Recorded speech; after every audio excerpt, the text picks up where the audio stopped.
आइए मित्रों, हमारे YouTube चैनल स्वाध्याय में आपका हार्दिक स्वागत, अभिनंदन।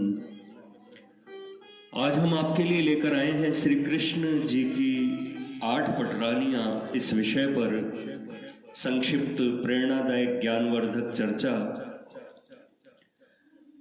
अगर आपने हमारे चैनल को लाइक और सब्सक्राइब नहीं किया है तो आपसे निवेदन है, कृपया चैनल को लाइक और सब्सक्राइब अवश्य करें।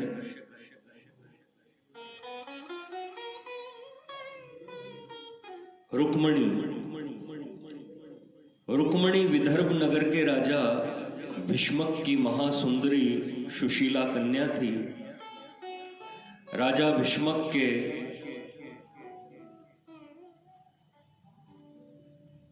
रुक्म अग्रज आदि 5 पुत्र थे।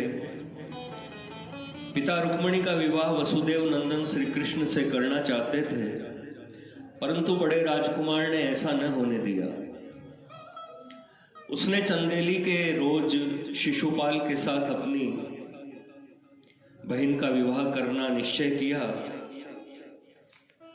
हरिप्रिया रुक्मणी ने यह हाल सुनकर एक ब्राह्मण के द्वारा द्वारका संदेश भेजकर द्वारकानाथ को कुंडिनपुर बुला लिया। मुरली मनोहर सब राजाओं को परास्त कर रुक्मणी को हर लाए और द्वारका पहुंचकर शास्त्रानुसार विवाह कर लिया। रुक्मणी श्याम सुंदर की 8 पटरानियों में बड़ी थी। हजारों दासियां होने पर भी वह स्वयं अपने हाथों भगवान की हर प्रकार की सेवा करती थी और उनकी चिरदासी रहने में ही अपना कल्याण समझती थी।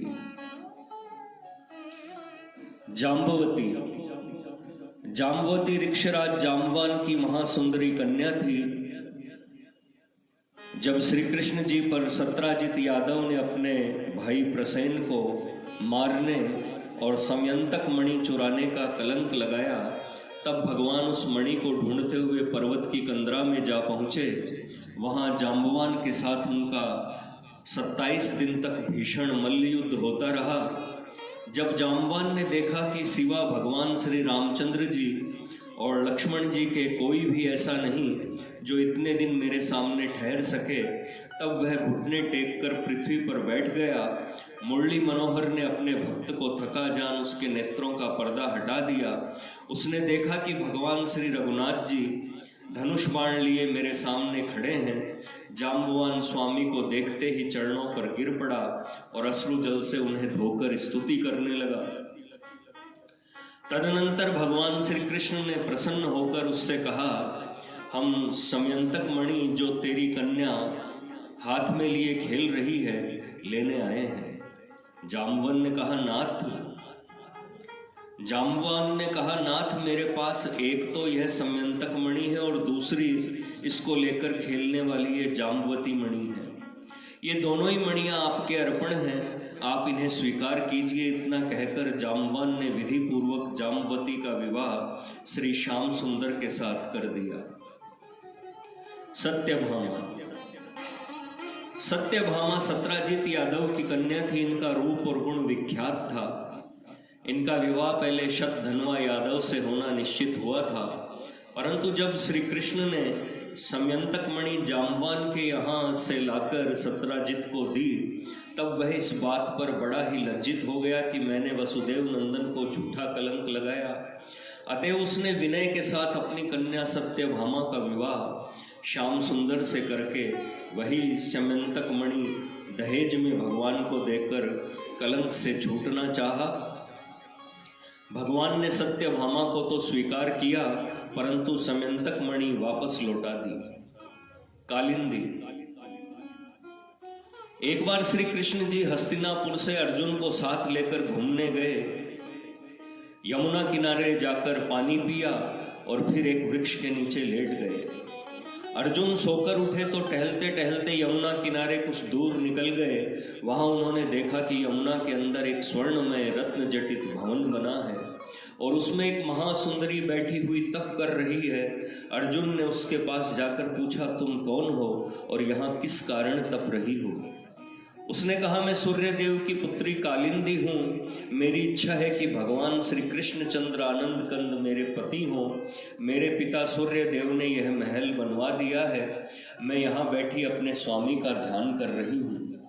कभी तो वे दीन दयालु मुझ पर अनुग्रह करेंगे ही। अर्जुन ने हंसते हुए आकर मुरली मनोहर से सारे समाचार सुना दिए। श्याम सुंदर ने वहां जाकर कालिंदी को दर्शन दिया। कालिंदी ने परम प्रेम पूर्वक भगवान का पूजन कर प्रार्थना की, महाराज मैं आपकी दासी होना चाहती हूँ, परंतु कन्या को स्वयं पति निर्णय न कर माता पिता के द्वारा ही करवाना चाहिए, यही सनातन मर्यादा है। अतएव आप मेरे पिता से मिल लीजिए। यह सुनकर भगवान श्री कृष्ण जी ने जाकर सूर्य भगवान से कहा कि आप अपनी कन्या हमें दीजिए। सूर्य देव तो यह चाहते ही थे। अतएव उसी क्षण वहां आकर उन्होंने अपनी कन्या कालिंदी को श्री कृष्ण जी के प्रति समर्पण कर दिया। श्याम सुंदर कालिंदी सहित अर्जुन के साथ हस्तिनापुर लौट आए। कुछ दिन वहां रहकर पश्चात द्वारका पधारे और वहां विधिवत कालिंदी के साथ विवाह कर लिया। सत्या, काशी के राजा नग्नजित ने यह प्रण किया था कि मेरे सातों प्रबल बलशाली बैलों को जो एक ही साथ नाथ देगा, मैं अपनी कन्या सत्या का विवाह उसी के साथ करूंगा।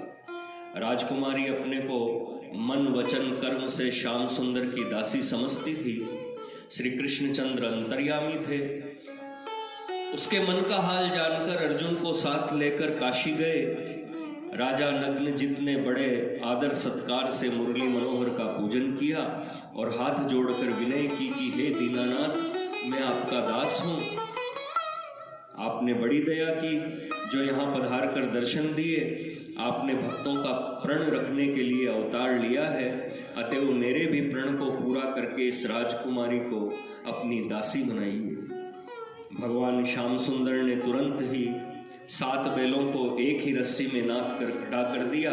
तदनंतर राजा नग्नजित ने बड़े ही आनंद के साथ शुभ लग्न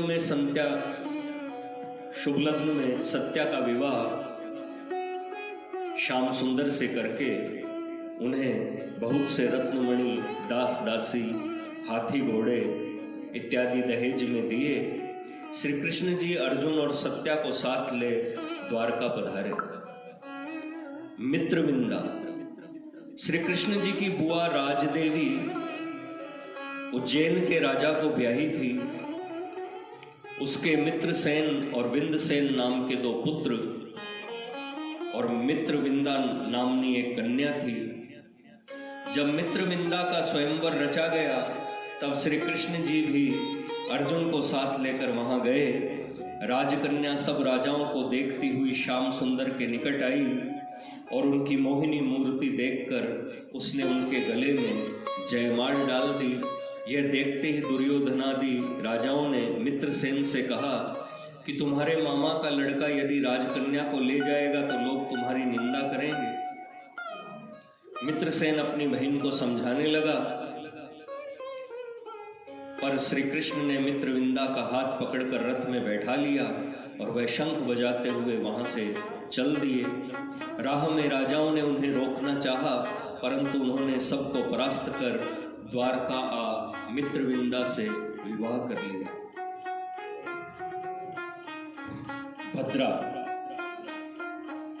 भद्रा गए नामक देश के राजा ऋतु सुकृत की कन्या थी। जब इसका स्वयंवर रचा गया, तब केशव भी वहां गए। भद्रा मुरली मनोहर के निकट आई। उनकी त्रिभुवन मोहिनी सांवली मूर्ति पर मोहित होकर उनके गले में जयमाल डाल दी।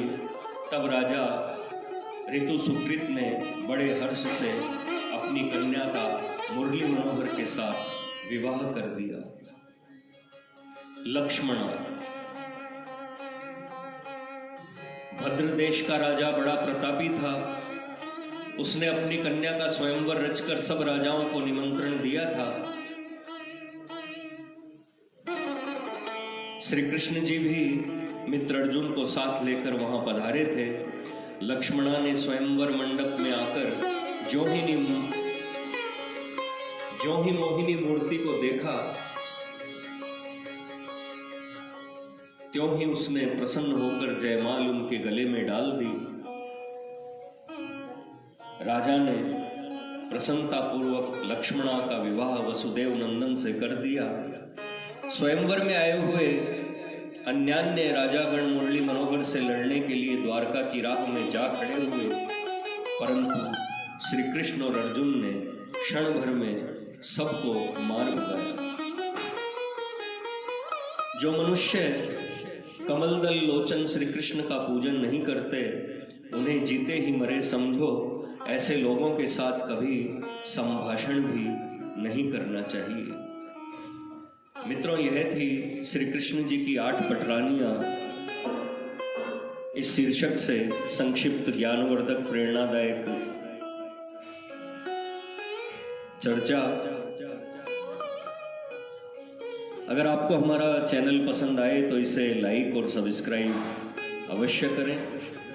धन्यवाद।